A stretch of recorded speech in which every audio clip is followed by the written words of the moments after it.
A hipertensão arterial sistêmica é caracterizada pelo aumento sustentado da pressão sanguínea sobre a parede das artérias. E quais são os valores normais? A pressão arterial é considerada normal quando a pressão arterial sistólica é menor que 120 mm de mercúrio e a pressão diastólica é menor que 80 mm de mercúrio. Quando a pressão sistólica se encontra entre 120 e 129 mm de mercúrio e a diastólica menor que 80 mm de mercúrio, a pressão arterial é considerada elevada. A pressão sistólica entre 130 e 139 mm de mercúrio ou a diastólica entre 80 e 89 mm de mercúrio caracterizam a hipertensão estágio 1.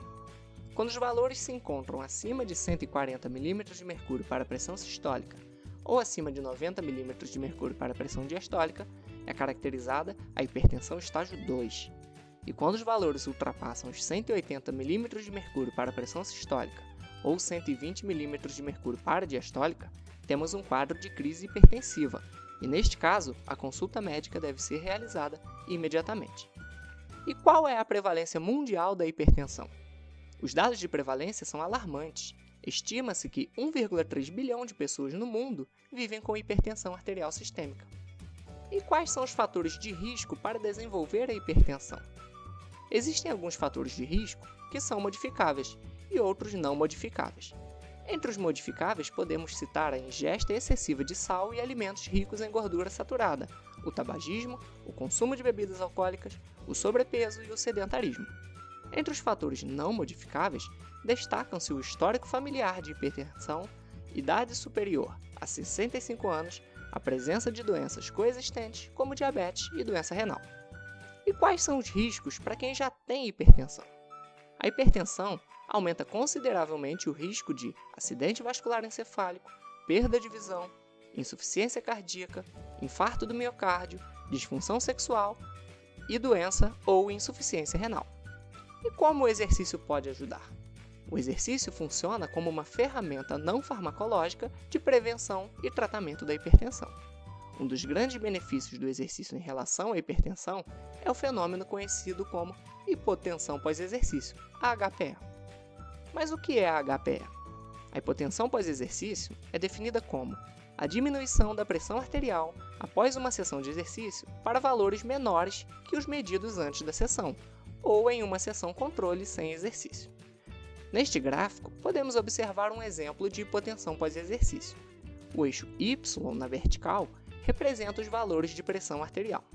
O eixo X na horizontal representa o tempo decorrido após o término do exercício, indo até 180 minutos pós-exercício. As linhas tracejadas na horizontal representam o momento pré. Podemos ver que a pressão arterial permanece reduzida após o exercício por muitos minutos. Esse efeito pode durar até 24 horas. E quais são os mecanismos subjacentes à HPE? O mecanismo central se dá pela diminuição do débito cardíaco, que é o produto da frequência cardíaca com o volume sistólico. A redução destas variáveis pode diminuir a pressão arterial. A HPE por mecanismo central é mais comumente apresentada em populações específicas, como idosos, indivíduos com sobrepeso e hipertensos. A HPE por mecanismo periférico é resultante da diminuição da resistência vascular periférica, decorrente da liberação de substâncias vasodilatadoras na corrente sanguínea. Este mecanismo é comum em populações gerais, como jovens de ambos os sexos, com IMC adequado e pressão arterial normal. Diferentes modalidades de exercício podem induzir o fenômeno da HPE, como a caminhada, a corrida, o ciclismo, o treinamento resistidos, o pilates, entre outras. A dose ótima de exercícios para promover o fenômeno da HPE, otimizando sua magnitude e duração, ainda permanece desconhecida, especialmente no que tange a frequência semanal, a intensidade de esforço, tempo ou duração das sessões, tipo de exercício, volumes das sessões e progressão a ser adotada. O GPREX estuda a hipotensão pós-exercício e tem vários trabalhos publicados nesta temática.